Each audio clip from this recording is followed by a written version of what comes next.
yantu mamangani vak pranaschakshushrotramatho balamindriyani cha sarvani sarvam brahma upanishadam maham brahma nirakuryam ma brahma nirakarot अनिराकरणमस्तु अनिराकरणं मे अस्तु तदात्मनि निरतेय उपनिषत्सु धर्माः ते मयि सन्तु ॐ शान्ति शान्ति शान्तिः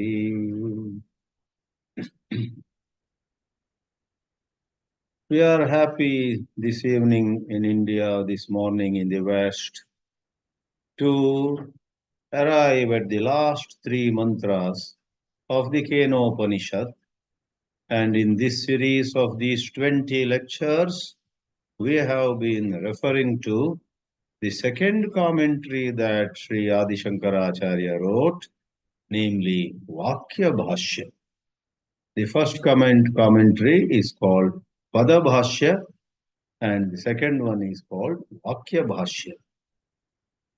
We saw in the last class 7 days ago that the teacher recognizes that a few students in his class had understood the highest teaching, but a larger number, as is normally the case in the world, at best appreciated the poetic beauty of the teachings, but could not internalize it.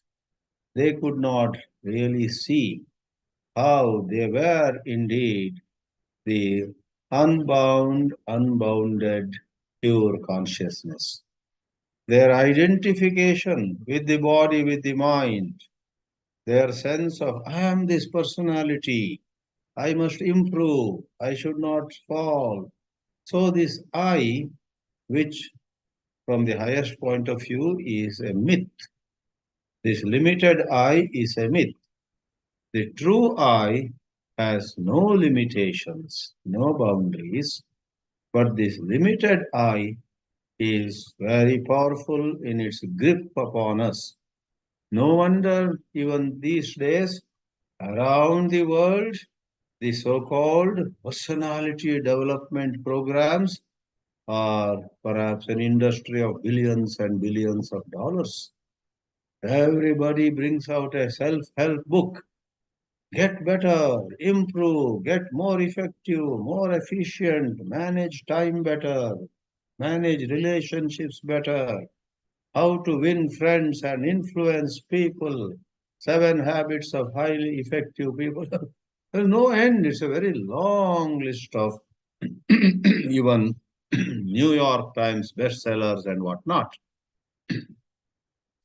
Vedanta, the high Vedanta, I mean.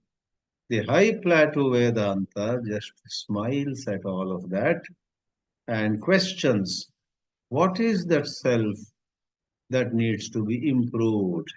What is that personality that needs to be made better? Have you examined whether it is real or it is false? The high Vedanta and teachings of Ramana Maharshi and so on uncompromisingly say that this little I, which hopes to get more efficient, etc., is actually of questionable credentials. Therefore, we have spoken enough on this. Maharshi Ramana always said, find out who you are. If you really are this personality and you are on a scale of 10, 6 or 7 or so, yes, you must go to level 8, level 9 and maybe reach 10. Self-improvement makes sense. Self-improvement makes sense to overwhelming majority of people.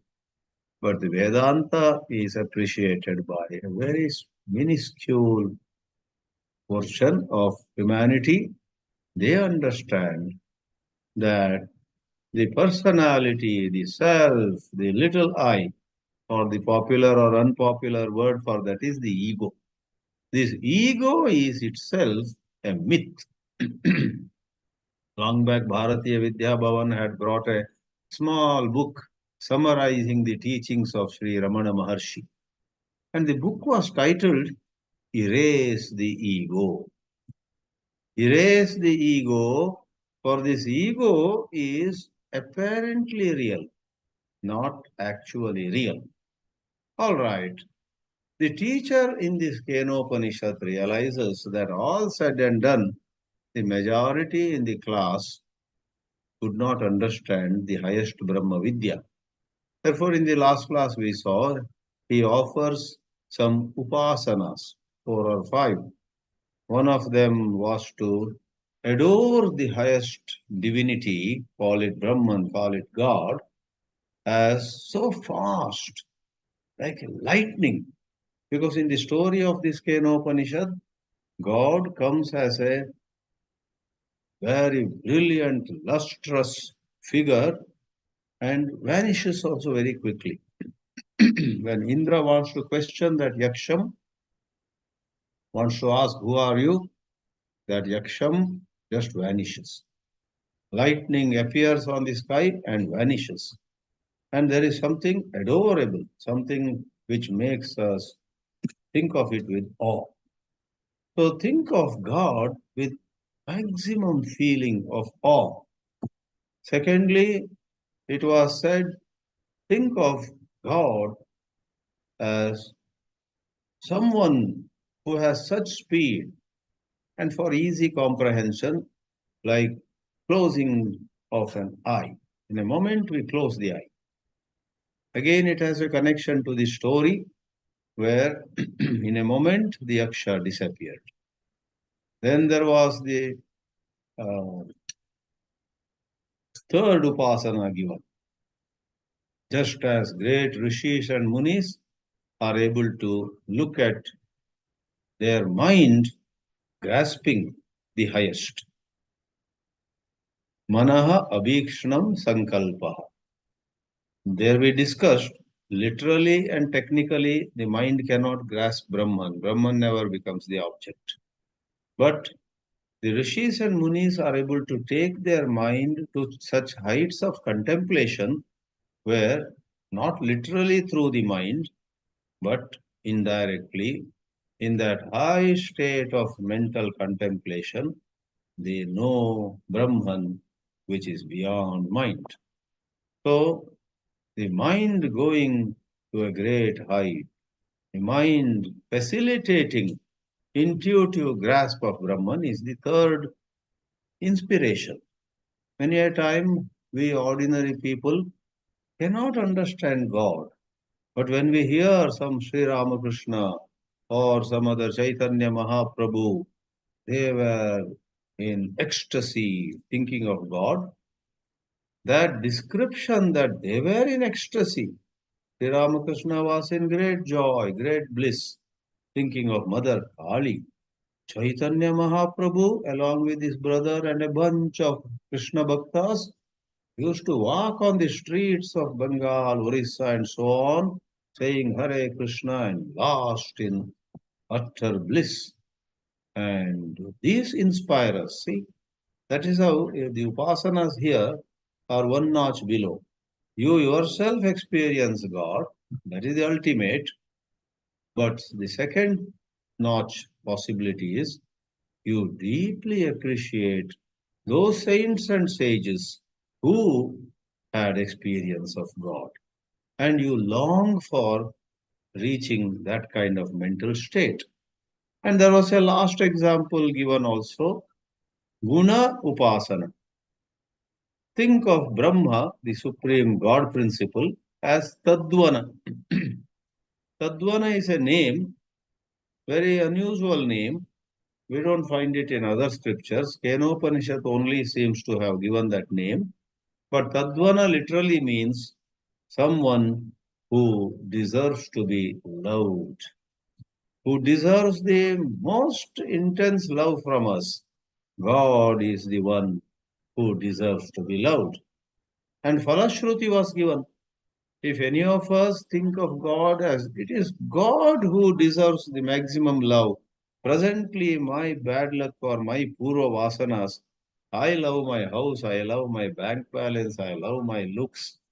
This is all spiritual ignorance, and I should be loving God because God alone is the one to be truly loved. That thought itself makes us, on one hand, more and more pure in our thoughts. On the other, the Upanishad said, someone who begins to love God more and more becomes lovable by people around him or her. So, giving four upasanas, already the Rishi had supplied a second notch platform to spiritual seekers. But in this last class, though we may have one more class just looking back at the whole Kena-Upanishad, next Friday we will do a review of the Upanishad.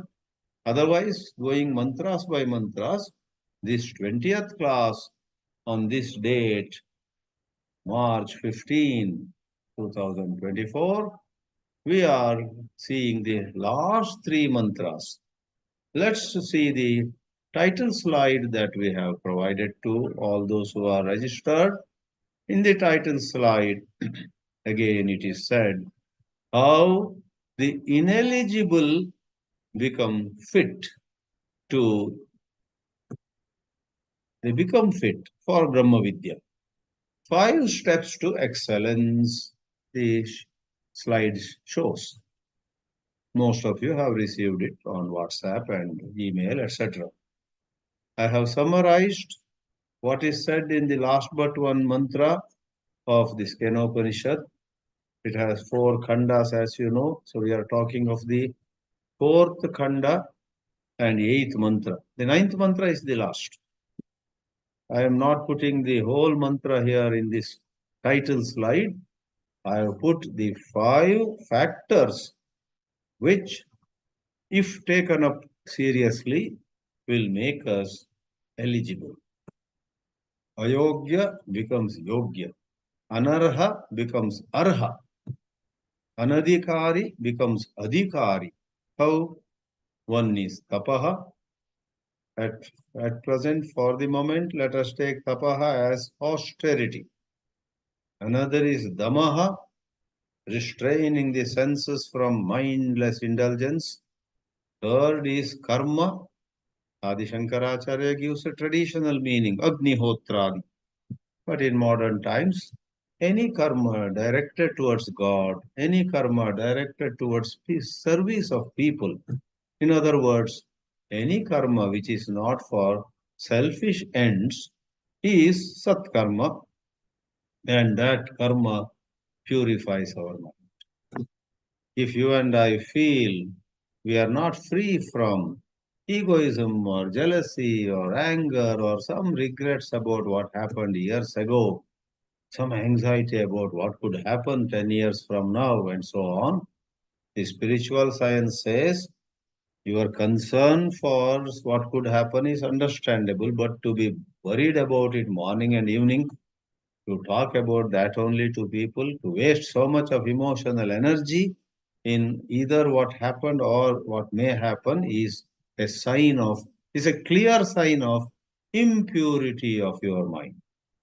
Your mana is ashuddha, and that ashuddha manaha becomes shuddha by tapaha, damaha, karma. Fourth is Veda, regular study of Veda and Vedanga. The fifth one is, though mentioned fifth, sometimes we say last but not the least. Here I must say last but the most important one, Satyam. Tapaha, damaha, karma, Vedaha, Satyancha. Truthfulness. You will see in the Shānkarabhāshya, which we are going to show in one slide. Shankara says, if Satya is in your life, everything else will come. Satya is the topmost human value. If there is Satya, you will do tapas. If there is Satya, you will have Indriya Nigraha. If there is Satya in you, intellectual honesty, a certain integrity in you, you will do Paropakara or Puja, Archana and so on. You will study Vedas. Satya is the topmost value. So this is the title slide. Now in the next slide, out of the 3 slides we have made for this session, we take a quick look at the last 3 mantras. The last 3 mantras which we are covering, just the 3 mantras are given with translation. And in yet another slide, elaboration on the second of these 3 is given. That's where those 5 factors which make the ineligible eligible are covered. So the 7th mantra of the 4th kanda begins with something which may make our eyebrows go up. Some student gets up after all this and says, Upanishadam bho bruhi. It's like we have a saying, right? After listening to whole Ramayana, somebody gets up and asks, I understood everything, but what is the relation between Sita and Rama? That was not clear. You take your hand to the head and say, Rama, Rama. What Ramayana did you hear then? If you have this doubt. So there's a way to say how somebody misses out the essential teaching. Upanishadam bho bruhi. The disciple, obviously that disciple is a Mandamati. If the students of the class were to be graded as A, B, and C, this boy is a C grade fellow. But our Sanatana Dharma, our spiritual heritage, has assurance for even those C level students. Work on yourself. So far you have been dull. No problem. Maybe some of your values and outlooks were faulty.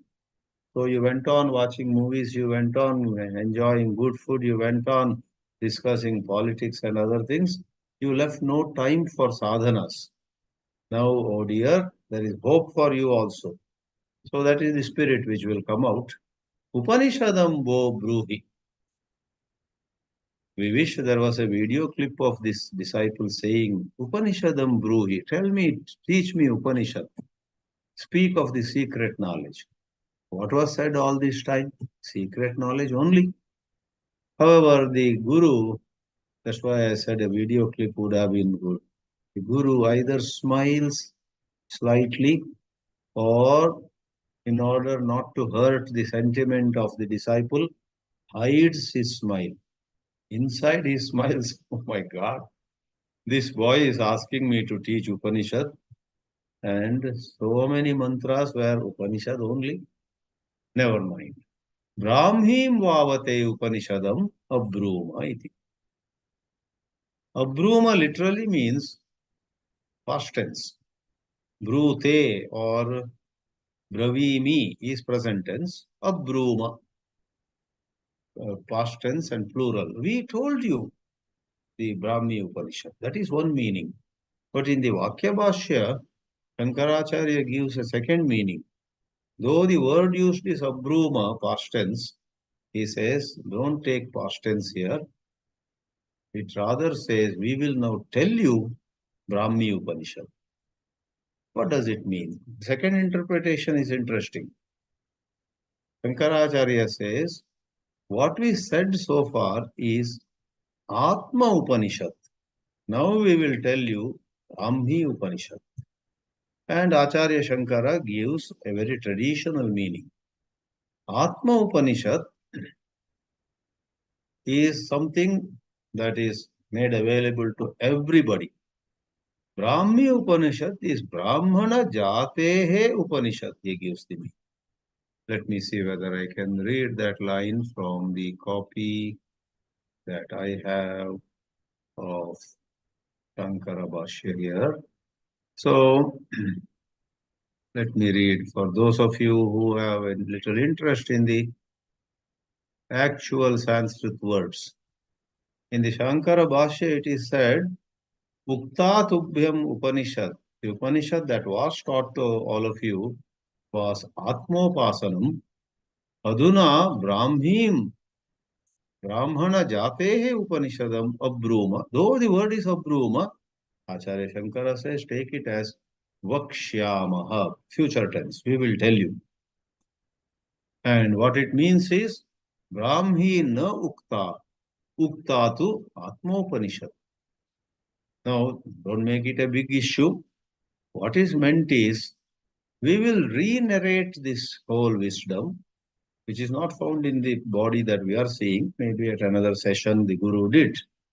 We will re-narrate it in certain technical language, which normally those members of the society who are Brahmanas after all in olden days or today, actually the Brahmanas more than being of a jati, those who study Vedas in great detail are Brahmanas. So, with more Vedic terminology, with more Vedic models and constructs and concepts, see, any subject can be expressed in a language that all understand, popular science, for example. And there is the, the same subject presented in a language which people who are, for whom that subject is their bread and butter, they will understand, right? So Brahmi Upanishad, Brahmana Jatehe Upanishad means something that will be expressed in more of Vedic terminology. Shankara says very explicitly in the vākya-bhāshya, Tasmat na bhuta abhipraya. Abhruma is not to be taken as bhuta kala. Abhruma iti ayam shabdaha tasmat na bhuta abhipraya. Take it as bhavishyat. Interesting. But at the same time, the main issue is this wonderful student could not understand the Atma Upanishad also. What I interpreted as Upanishad narrated in a language that with a little effort any pure-minded bright student can grasp. But this C level, C grade student didn't grasp it. So the second mantra in the slide being shown says to all those who are, don't blame them for whatever reason, for all those who are with a distracted mind, with a muddled mind, with a mind that again and again runs into matters of the world rather than staying with God. For those who don't have the inner eligibility, the most important mantra in this session is this eighth mantra in the original, second in the set of three. Tasyai tapodama karmeti pratishta Veda sarvangani satyam ayatanam.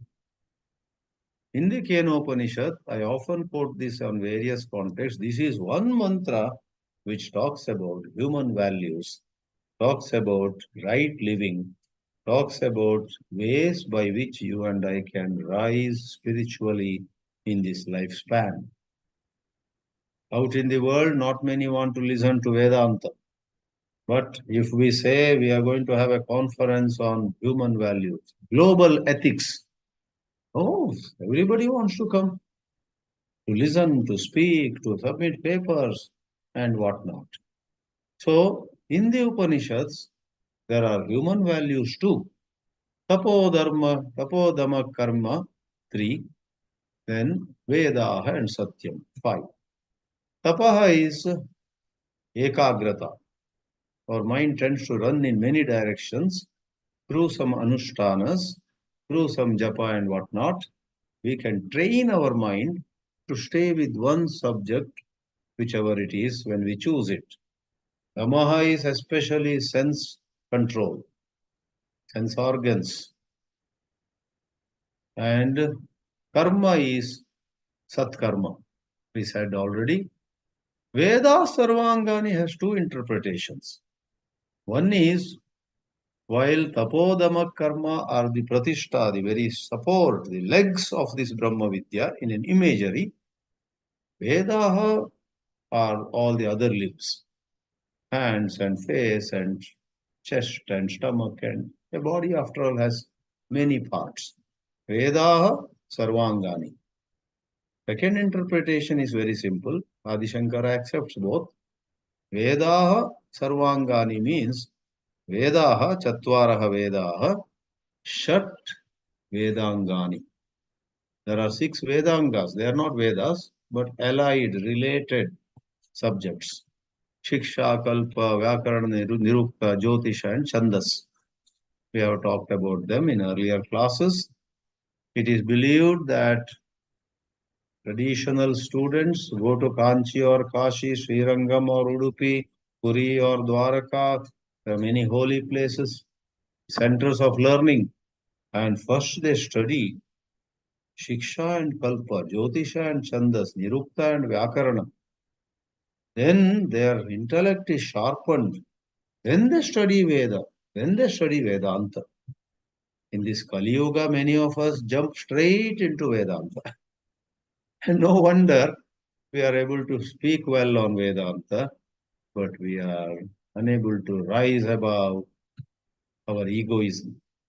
That's a different topic altogether. But Vedaha Sarvangani can mean Vedas are the limbs, other limbs, because Pratishtha meant the feet already, other limbs of this Brahma-vidyā, or Vedaha and all the Vedāngas together are again Pratishtha. They too are the feet on which Brahma-vidyā stands. And the fifth one, Satyam Ayatanam. Satyam is the very hutment or very protective structure in which everything is. If Satyam goes, even if you have the best of Dhamma and Tapaha and Karma and Veda Jnana, Veda Jnana, all of them will get destroyed. Like you brought a wonderful, expensive equipment and left it open to the elements. Rain and thunder and lightning and sun and uh, high temperature, low temperature. For 6 months you left it outside. That whole equipment will get damaged. Just as we take care of our car, our scooter, it has to be protected. Make a special garage, it's covered. Not even one evening for a few hours. It should be affected by some dust storm and so on. So if Satya is not in our life, everything else will be damaged. The last mantra, after that we'll go more into the eighth mantra a little bit. Last mantra says, it's a Falashruti. Yo va etam evam veda. This Upanishad, this Brahma-vidyā, whoever in this way knows, apahatya papmanam, getting rid of all sin and sinful tendencies in himself or herself, anante swarge loke, in that heaven which is limitless, heaven which is normally talked about also comes to an end. When the punya we have earned comes to a close, gets exhausted, we are born again on the earth. Chapter 9 of Gita has that expression. Kshine punye martyalokam vishanti. So, by adding the adjective anante, the Upanishad mantra means that blissful place which has no end, no limits, time-wise, space-wise, object-wise, which is nothing but Brahma Jnana. It's not a place. It may be called a place figuratively, but actually it's not a place. It is rather a certain extraordinary understanding where one knows one's identity or one's closeness with God. God realization.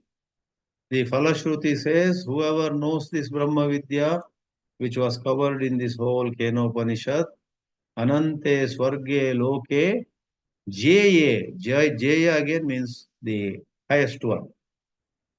Jayan means higher, more senior. Pratitishthati, pratitishthati. When the word comes twice, typically it is to indicate the text is over.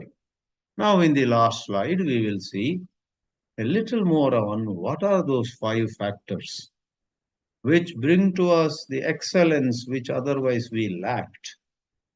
I tell you, in this Kali Yuga, let's say 1,000 people study Vedanta in some esteemed, much praised, highly regarded ashram, Ramakrishna Mission or Chinmaya Mission or Kailas Ashram in Rishikesh or some Dakshinamurti Ashram in Kashi, similarly in Vishishtadvaita and Dvaita, etc. There are so many exalted centers of learning. And let's say in this Kali Yuga, people go and they say, I studied 10 years in Srirangam and such a great scholar taught me. Very good. But how close are you to realization? There they put their head down if they are honest. I studied all that, but then some distraction, some worldly temptation, some quarrel with the neighbor, it can be. Or the man comes back and becomes a professor in a college, and then somebody who is junior to him is promoted, and this man cannot bear. This fellow who is promoted and made a head of department much junior to me. I am more senior, and I studied 10 years Vedanta. This fellow did some diploma, but he used political. Maybe it is wrong, but why are you bothered day and night? Is this what Vedanta taught you? Vedanta said, don't worry about position, power, wealth, have what is necessary. Then spend your energy in constantly enhancing bhakti to Mahavishnu. Instead, day and night, anybody you meet, you say, you know, this college has done injustice to me. The other fellow, much junior to me, is made head of department. I feel like leaving. I don't feel like staying anymore. Blah, blah, blah. Mahavishnu will be smiling from above. What happened to you? You were such a wonderful student at the Veda Patashala, Vedanta Patashala. But now, worldly criteria. How much money I get, how much money the other person gets. So it is said, this Tapodama karma, we see the explanation. So we repeated the mantra on top, but below, Shankara's commentary, Tasya Bhakshyamanayaha Upanishadaha Tapaha. Shankaracharya says, Tapaha here means Brahmacharya Adi. Brahmacharya has lots of meanings. Here the idea is right living. Right living. Brahmacharya may not literally mean avoiding enjoyment, but in certain contexts it is made clear. Those who are moderate, those who have a sense of what is appropriate and what is excess, and those who control themselves, even if it is a matter of watching television. Swami Chinmayananji used to say, you sit at night 10 o'clock thinking I'll watch TV for half an hour, but then up to 1 a.m. you go, disturbing your sleep. Morning you can't get up early. You skip your sadhanas. Then staying up to 1 a.m., where originally your plan was just half an hour, is a breach of brahmacharya. So Shankara gives the meaning for tapaha, brahmacharya. For damaha, he gives the meaning upashamaha, sense control. We think one of these days I will give up sweets. Eknath Ishwaran makes a joke. We say one of these days, just add one N. It becomes none of these days. Every time a sweet comes before us, I think one last time I will take. Then there is no dama. Karma, agnihotradi, we explained already. And three are over. Etani pratishtha. Etani ashraya, they support. You may call them as the legs of Brahma-vidyā. Then the next sentence in Shānkarabhāshya is, Eteshu hi satsu Brahmi-Upanishad pratishtita bhavati. When these are, satsu means when they are with us, right? That is tapaha, damaha, karma. Three are covered. Two more are there, Vedaha and Satyam. Brahmi Upanishad pratishtita bhavati. Then whatever we listen to works on us, and then it becomes steady knowledge. In the Kali Yuga, 999 out of 1000. If it's writing an examination, if it's giving a speech, they know everything what to say. But in their actual life, they are caught in worldliness. Because this tapaha, damaha, karma, Veda, Sarvangani and Satyam are missing in them. Therefore, coming to the fourth one, Vedaha Chatvaraha Angani cha Sarvani. The six branches, we already said, Shiksha, Kalpa, etc. These are necessary. It is foolish to imagine, I don't need to read books, I will only meditate, pray. What will you meditate on? It is the Shastra which gives you clarity on what you should meditate upon. Is there one more slide, next one, or maybe not? Then I will go to, no problem. One moment. Slide communication gap.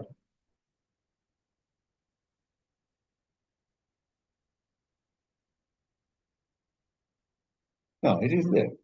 The fourth slide, yeah. Please go to the next slide where Satyam is also covered. Yes. While checking on WhatsApp, I had not seen the fourth, but actually there is fourth, which is prepared by Viva Chaitanya. So, Tapaha, Damaha, Karma, and then Veda Sarvangani, that is Satvaraha Vedaha, Shat Vedāngani, and then the word Pratishtha should also be applied to not only the four Vedas, to the six branches also written here. Brahma-shrayahi Vidya. So, Vidya, the highest wisdom, is Brahma-shraya. Here the word Brahma means Vedas. Brahma has many meanings. Brahma can mean Omkara, Brahma can mean Chaturmukha Brahma, and one of the meanings of Brahma is Vedas. Vidya, Brahma-shraya. Vidya rests in Vedas. Those who say this is all high stuff, we go only by Bhagavad Gita. Bhagavad Gita is everybody's scripture. Sir, in Gita also it is said, Annad bhavanti bhutani parjanyad anna sambhavah yajnad bhavati parjanyah yajna karma samudbhavah karma brahmodbhavam vidhi karma brahmodbhavam vidhi. There is a statement in chapter 3. There please see what Brahma means. Karma is born of Vedas. Vedas say these are the karmas to be done, these are the karmas not to be done, and so on. So, Brahma-shrayahi Vidya. Shankara gives a logical, solid basis for considering Vedas as the very support, Pratishtha. Therefore, in this interpretation, Damaha, Tapaha, Damaha, Karma are also the Pratishtha. Four Vedas and six Vedāngas together are also Pratishtha. But if you take Sarvangani as limbs, then Tapaha, Damaha, Karma are the legs or the basic support, and the four Vedas are the other limbs. Simple. The word Anga can mean limbs of the body visualized to represent Brahma-vidyā, or the word Anga can mean the Vedāngas. The word Anga can mean either. Hastaha iti Angaha, or Angam, Netre, Ange. So Anga means parts. And then Shiksha iti Angam, Kalpaha iti Angam, Jyotisham iti Angam, Vyakaranam iti Angam. So those six also are Vedanga. Therefore, two interpretations arose. Now the last part of this Shankara selected part, Bhashya, is Satyam. And Adi Shankara is very emphatic. Satyam yatha bhuta vachanam. Satyam means always saying what actually happened, what actually is the fact of the matter. Yatha bhuta vachanam satyam. And Bhashyakara takes liberty to add one more dimension. That truth should be not something that hurts and harms people. Apidakaram. Pidakaram means harming. Apidakaram, if our speech gets more and more aligned with higher values, then That becomes the protective housing. And you and I are in a proper house. It may be raining heavily, there may be a hurricane, there may be a dust storm, but we have closed the windows. House protects us. Ayatanam. Therefore, Bhashyakara says Ayatanam is Nivasa. And then he adds Satyavatsuhi. It's only in people who have Satya in them. Sarvam Yatoktam, all that we said so far, Avasthitam. All the beautiful things said in the spiritual science, Adhyatma-vidyā, stay in only those people who have, not easier, who have great Satyam in them. Asatyavadishu, Asatyavatsu. Satyavan, its seventh case plural is Satyavatsu. Satyavatsu hi sarvam yatoktam avasthitam. In what way? Ayatane iva. Ayatana again, take it as a housing. When someone is housed, then he or she is protected from all kinds of bad weather, heat, or even some snakes may come in and bite if he's just in a tent. He's sleeping in the open. For scorpions and snakes, some mad dog may come at midnight and bite his leg. The house with proper windows and doors and closed properly allows us to sleep well. We are protected, right? That way, Satya is like a good house. Ayatane iva avasthitam. Thus, we highlighted especially the eighth mantra, Tastyai tapodama karmeti pratishta, and so on, where five values. And the context is very relevant to all of us. We may have heard a lot of Vedanta, taught a lot of Vedanta, written articles on Vedanta, but at the end of it all, we find that certain things hurt us in life. Certain things leave us in some kind of depression. Many people say, I have bouts of depression, bouts of sorrow, bouts of loneliness, bouts of anger. Sometimes somebody is angry with his own mother or father who passed away many years ago, grinding her teeth or grinding his teeth. I am even now angry with what my father did to me in 1997. Rama Rama, how many? 27 years have passed. If you still have anger with your father, if you can't forgive your father, even if he had done something wrong to you, how can you forgive anybody else? I heard other day that Mother Sharada Devi, during their last days, went and prayed to Kashi Vishwanatha, and she went to Kashi, Sri Ramakrishna's holy consort. Bengalis anyhow have a great connection with Kashi. I met one Bengali once, he said to me, both of us were standing in Varanasi, Kashi. He said, are you from Bengal? I said, no, I am from South. I am from Bengal, he said. Somehow I looked like a Bengali to him. He was excited. Are you from Bengal? The way he said, I am from South. I am from Bengal, and with great joy on his face, he said. We Bengalis even now consider Kashi as part of Bengal only. It's not part of Uttar Pradesh. I didn't ask him the logic for it. And I am somebody who appreciates all sentiments. I said, maybe that they can have such a bond. Kashi to hamari hai. Putting in Hindi, I don't know Bengali. Kashi to hamari hai. Kashi is ours. Let it be in Bihar or UP or tomorrow part of Punjab, doesn't matter. But in our heart, Kashi is ours. Anyway, because Sharada Devi, Bengali, she went to Kashi, and in the last days of her life, some narration has said, she went and prayed to Lord Vishwanatha, make my heart completely nirvairam. The last trace of any hatred, any enmity, any bitter feeling, any negative emotion towards somebody should be gone with your grace, O Shiva, she said. If Sharada Devi was known for very pure heart, prayed like that, where do you and I stand? Just imagine. Okay, so now, summarily, when you and I feel that we do have mental impurities, in order to remove them all, just by wishing it won't happen. You must adopt some tapas.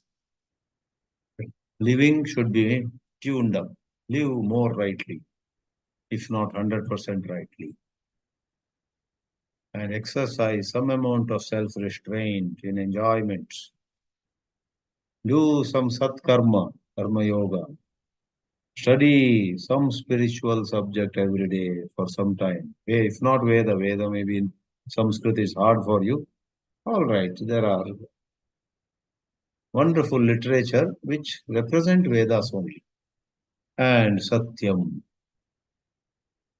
Though you have been sold and paid enough price for telling lies, still you tend to tell lies here and there. Try, plan. 9 out of 10 times, actually, with a little homework, you can avoid telling a lie and handle situations. But those of us who don't want to do the homework, tell a lie at the drop of a hat to get our way, to get going. Just tell a lie and get going. 10 meters ahead, we get caught. Then we say sorry, apologize. Then next day again. No. Bring Satya in your life. In this way, the Falashruti I already said, if we are not yet ready, let us make ourselves ready. Having made ourselves ready, let us then attain Brahma-vidyā. Then our life is truly fulfilled. With this, the Kena-Upanishad ends, and next Friday we will have a sweeping overview of the Kena-Upanishad, like a review, looking back at all the four khandas, and then we can plan some other text afterwards. Om Namah Paramarashibhyo Namah Paramarashibhyaha Hari Om. Let's see if there are some questions or comments. Looks like there is a comment right in the beginning. Not so much the beginning, but pretty much in the beginning. Ramnath Pai Ji from Arizona says, is there something like passive and active Shraddha? Interesting. Passive Shraddha, active Shraddha. Wonder there is absolutely knowing as consciousness and thought-based knowing as in the mind, or are both the same. So first take passive Shraddha and active Shraddha. I have not come across these words, but it seems to me that passive Shraddha is we do believe in something, but we are not doing anything about it. But if we are asked, we say, yeah, I believe in it. I very much believe in it. Whereas active Shraddha is we not only believe in a certain practice, in a certain concept, in a certain teaching of the scriptures, but in our day-to-day life, we do things. If I believe that praying before Lord Ganesha, there's a small temple near my house, is good.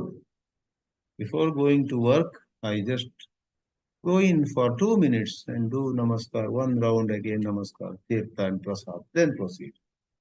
In any way, if you have active Shraddha, you not only believe your ancestors need to be given tarpana and so on, but every year, at least in a simple way, you do the Shraddha. Shraddhaya kritam Shraddham. Shraddha means faith, belief, and Shraddha is a karma that is done with Shraddha. So Shraddha karma and also you do. Now coming to second part of the question, wonder if there is absolute knowing as consciousness and thought-based knowing. Yeah. The Shastra says that the absolute knowing is limitless, endless, and it is the source of everything. Thought-based knowledge, thought-based knowing is on a second notch. It requires the blessing of pure consciousness, and it may sometimes be terrific. It may give us some knowledge which is extraordinary, but it has its limitations. Therefore, the high plateau mystics always say, reach and abide by the pure self, which is above thought, and staying in the pure self, you will be amazed. Thought or the mind will have knowledge like a second or side product. You produce the main product, then some side products are, they come out. Like that, if you are anchored in the pure self, which is undivided, harmonious, or what you call um, undifferentiated, as you are an Atmanishta, in a certain situation, your mind comes out with the right solution to that situation.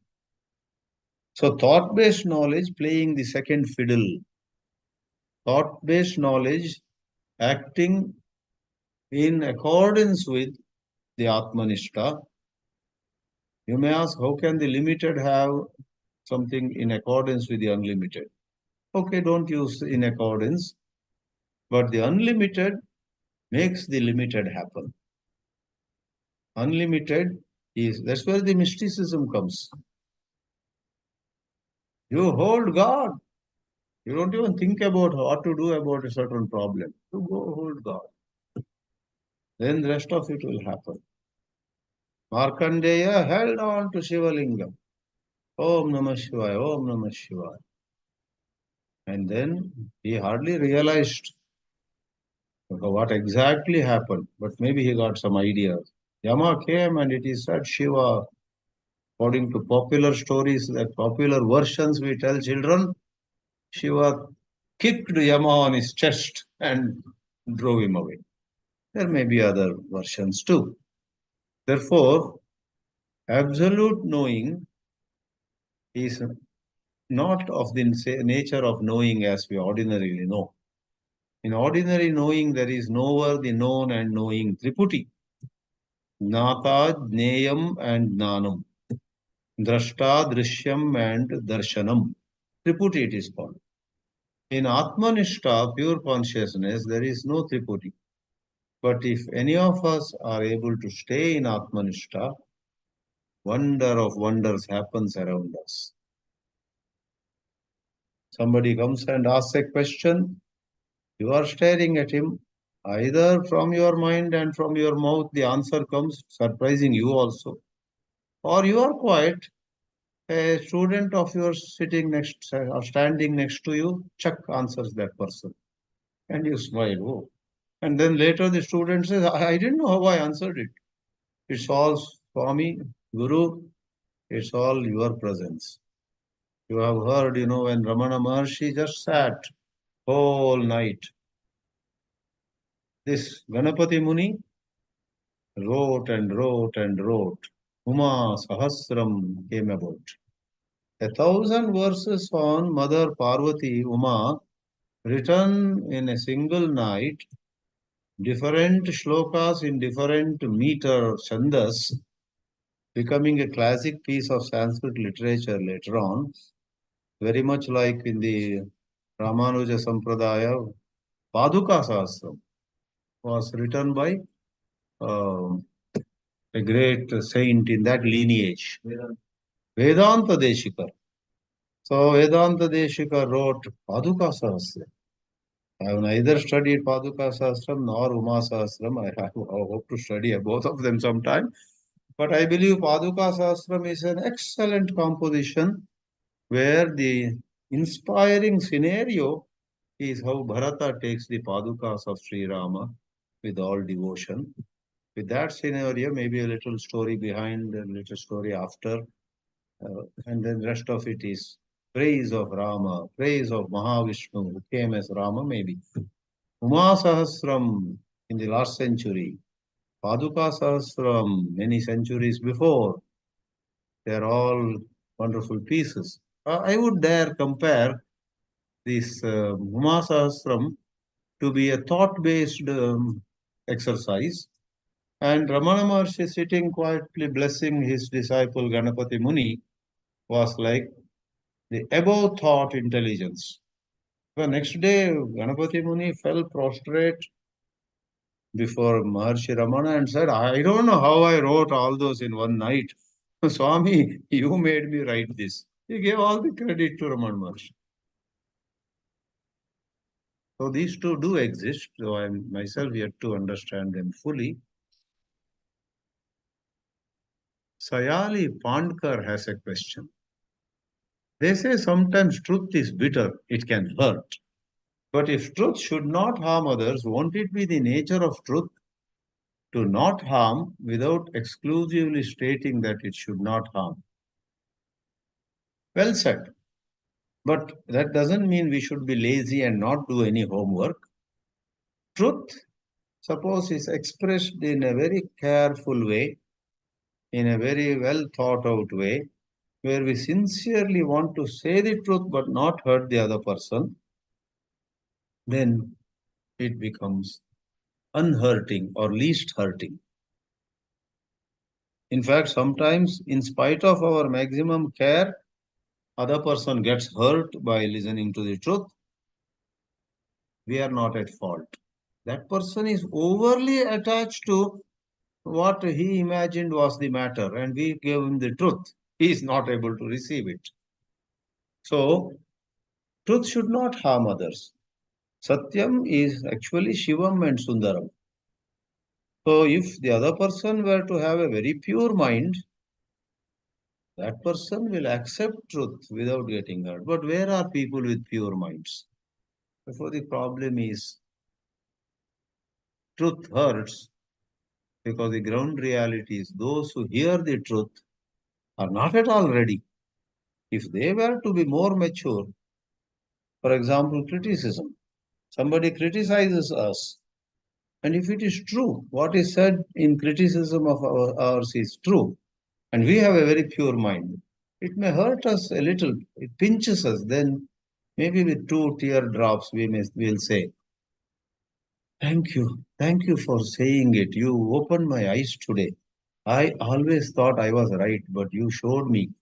With a little sorrow, we will be able to accept truth. Therefore, truth, when expressed better, and if the other side is more receptive, can be unhurting too. Kashinathji says, earlier you had defined tapasya as Purusha Sanskara. Yeah, Purusha Sanskara Lakshana. Yeah, here also it is same. When you do Brahmacharyadi, that is right living in various ways, then the person, you and I, get sanskara. We become purified. So that Purusha Sanskara Lakshanam definition is more in terms of what happens when we do tapas. And today's definition by Adi Shankara, Brahmacharya Adi, is definition of tapasya or tapaha in terms of what we do. What we do is one criterion, what we get is another criterion. Using this or that criterion, tapasya can be defined. Ravindra Murthy says, Namaste Swamiji, when I is clearly cognized to be the witness of the mind, and when mind is seen to be consciousness alone, Kena-Upanishad says, Pratibodha Viditam Matam, should one worry about the mind? Should one worry about mind control, quietening the mind? This is a high plateau question. The answer is, you are perfectly right. If any of us is able to see, I am the witness, and the mind also is an extension of the pure consciousness. There is no mind other than consciousness. There is nothing other than consciousness. Ekameva advitiyam Brahma, Advaitam Brahma, right? So Brahma alone is, and I also have no independent existence from it. I'm also Brahma only. Brahma is the supreme. So that high plateau thought, which is the purest truth, suppose one is able to appreciate, one is able to stay in that vision. There is no tapaha needed, no damaha needed, no karma needed, no vedadhyana needed, no satya is needed because satya already is in him. Not that he will go and speak untruth. Yeah, the higher we go, the lower ones, which were at one time much emphasized, drop off. They are not really necessary. Thank you for asking that high plateau question. Okay, we'll close. Please come next Friday for a overall summary of the Kena-Upanishad. Namah Paramarashibhyo, Namah Paramarashibhyaha.